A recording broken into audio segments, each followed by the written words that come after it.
दोस्तों, आज हम आपको ले चलने वाले हैं एक ऐसी जगह जो दुनिया की सबसे खतरनाक और पावरफुल जगहों में से एक है। एक ऑफशोर ऑयल प्लेटफॉर्म, जहां से निकलता है वो काला सोना जो पूरी दुनिया की इकोनॉमी चलाता है। सोचो एक पल के लिए, आपकी गाड़ी का पेट्रोल, आपके घर की गैस, आपके मोबाइल का प्लास्टिक, सब कुछ शुरू होता है यहां से।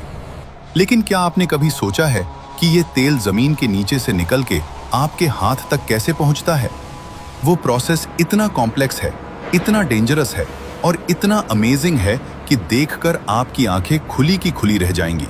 आज की इस वीडियो में हम स्टेप बाय स्टेप देखेंगे कि एक ऑफशोर प्लेटफॉर्म पे क्रूड ऑयल कैसे एक्सट्रैक्ट होता है, कैसे स्टोर होता है और कैसे एक जायंट टैंकर शिप में लोड होता है। ये प्रोसेस एक इंजीनियरिंग का मास्टरपीस है, जिसमें हजारों वर्कर्स, माइल्स लंबी पाइपलाइंस और बिलियंस का इक्विपमेंट काम करता है। तो अगर आपको इंजीनियरिंग पसंद है, टेक्नोलॉजी अच्छी लगती है या बस आप कुछ नया सीखना चाहते हैं, तो यह वीडियो आपके लिए ही बनी है। चैनल को सब्सक्राइब जरूर करें, क्योंकि ऐसी रेयर वीडियोस सिर्फ यहां मिलती हैं। चलते हैं, शुरू करते हैं इस इनक्रेडिबल जर्नी को, सीबेड के अंदर से लेकर टैंकर शिप के टैंक तक। सबसे पहले समझते हैं कि यह ऑफशोर प्लेटफॉर्म होता क्या है और यह समुंदर के बीच में क्यों होता है, जमीन पर क्यों नहीं। दोस्तों, क्रूड ऑयल सिर्फ जमीन पर नहीं होता। दुनिया का एक बड़ा हिस्सा तेल समुंदर की गहरी तह के नीचे यानी सी बेड के अंदर छुपी हुई रॉक्स में होता है। वहां तक पहुंचने के लिए इंजीनियर्स ने बनाया एक ऐसा मेगा स्ट्रक्चर जो समुंदर के ऊपर खड़ा रहता है, जिसे कहते हैं ऑफशोर ऑयल प्लेटफॉर्म या ऑयल रिग। ये प्लेटफॉर्म्स 3 प्रकार के होते हैं। पहला फिक्स्ड प्लेटफॉर्म, जो सीधा सी बेड में गाड़ दिया जाता है।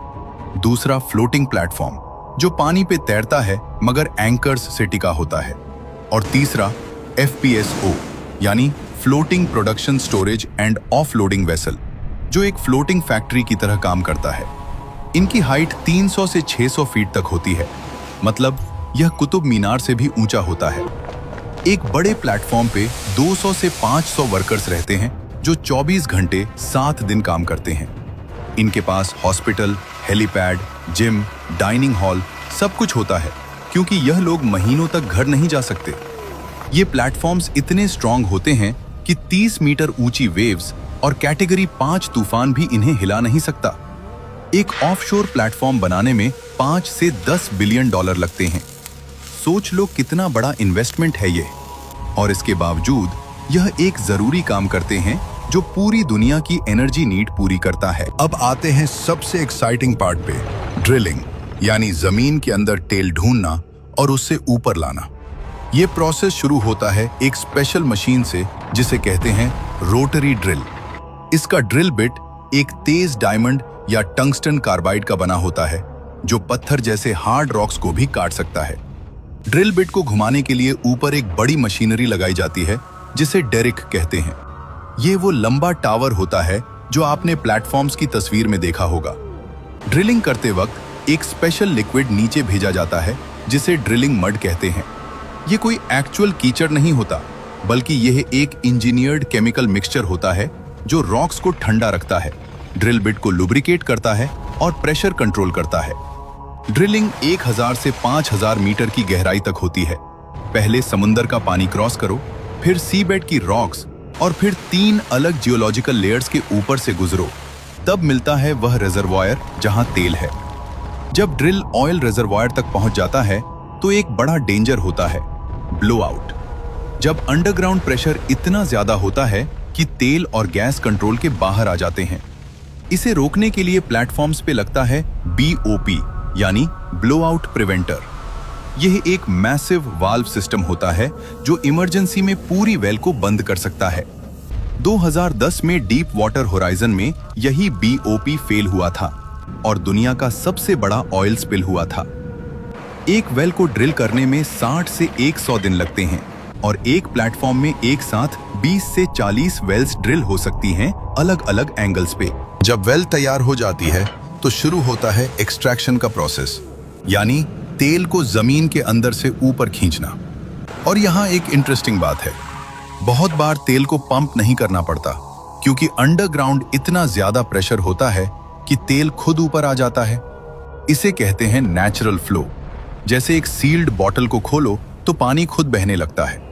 लेकिन जब प्रेशर कम होता है तो यूज करते हैं सबमर्सिबल पंप्स या गैस इंजेक्शन, जिसमें गैस को वापस नीचे डाल के प्रेशर बढ़ाया जाता है।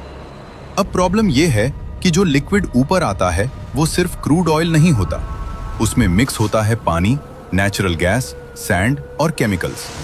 इसको सेपरेट करना पड़ता है और यहां काम आता है प्लेटफॉर्म का सबसे इंपॉर्टेंट मशीन, 3 फेज सेपरेटर।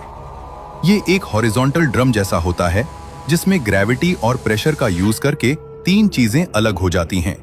सबसे नीचे पानी, बीच में क्रूड ऑयल और ऊपर गैस। गैस को या तो जला दिया जाता है, जिसे आपने गैस फ्लेयरिंग के रूप में देखा होगा, या पाइपलाइन से किसी और जगह भेजा जाता है। निकाला हुआ पानी ट्रीट करके समुद्र में छोड़ा जाता है या री इंजेक्ट किया जाता है। क्रूड ऑयल आगे बढ़ता है फर्दर प्रोसेसिंग के लिए, जहां उसे फिल्टर करके, टेस्ट करके और टेम्परेचर कंट्रोल करके स्टोरेज टैंक्स में भेजा जाता है। एक मीडियम साइज प्लेटफॉर्म एक दिन में 50,000 से 2 lakh barrels crude oil produce कर सकता है। अब क्रूड ऑयल एक्सट्रैक्ट और सेपरेट हो गया। अब सवाल यह है कि इसे कहाँ रखा जाए जब तक टैंकर शिप आए। यहाँ काम आता है FPSO, floating production storage and offloading. ये एक शिप जैसी बड़ी वेसल होती है जो प्लेटफॉर्म के पास एंकर्ड रहती है और एक फ्लोटिंग वेयरहाउस की तरह काम करती है। इसका साइज होता है 250 से 330 मीटर, यानी 3 फुटबॉल फील्ड्स एक साथ, और स्टोरेज कैपेसिटी होती है 1 मिलियन से 2.5 मिलियन बैरल्स क्रूड ऑयल। अंदर टेम्परेचर कंट्रोल्ड टैंक्स होते हैं, क्योंकि क्रूड ऑयल ठंडा होने पे थिक हो जाता है और पंप करना मुश्किल हो जाता है। हर टैंक पे सेंसर्स लगे होते हैं जो टेम्परेचर, प्रेशर और ऑयल लेवल 24 घंटे मॉनिटर करते रहते हैं, और ये सब डेटा सीधा कंट्रोल रूम में जाता है। एक और इंपॉर्टेंट सिस्टम है कस्टडी ट्रांसफर मीटरिंग, जो एग्जैक्टली मेजर करता है कि कितना ऑयल स्टोर है, क्योंकि एक बैरल भी गलत हुआ तो मिलियंस का नुकसान। अब ऑयल रेडी है, FPSO फुल हो रहा है, अब टाइम आ गया है टैंकर शिप के आने का। दोस्तों, अब वो मोमेंट आ गया है जिसका पूरा प्लेटफॉर्म इंतजार कर रहा था। दूर समुंदर में एक काला साया नजर आता है और धीरे धीरे वो जायंट टैंकर शिप प्लेटफॉर्म की तरफ बढ़ रहा होता है। ये कोई छोटी बोट नहीं, ये होता है VLCC, यानी very large crude career.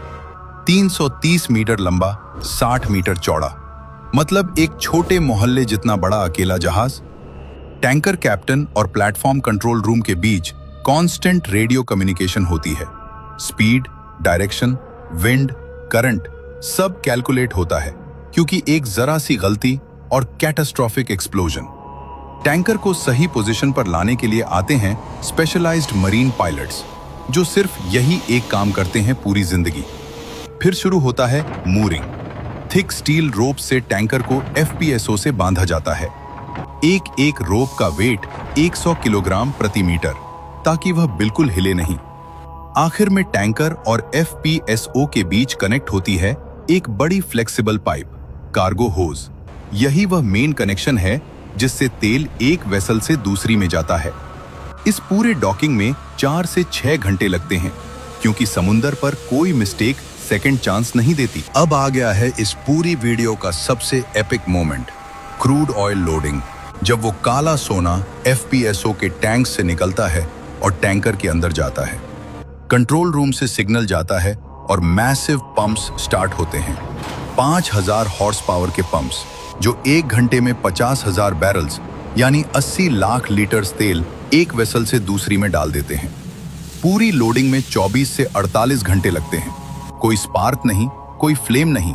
Dedicated oil transfer team हर मिनट अलर्ट रहती है।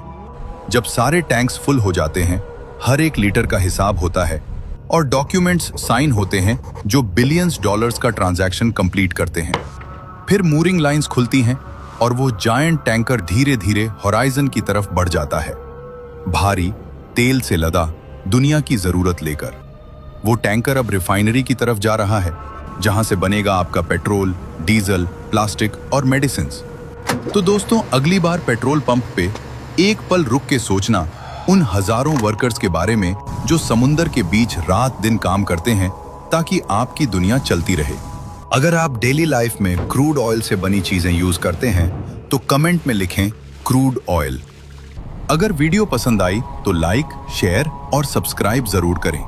मिलते हैं अगली वीडियो में।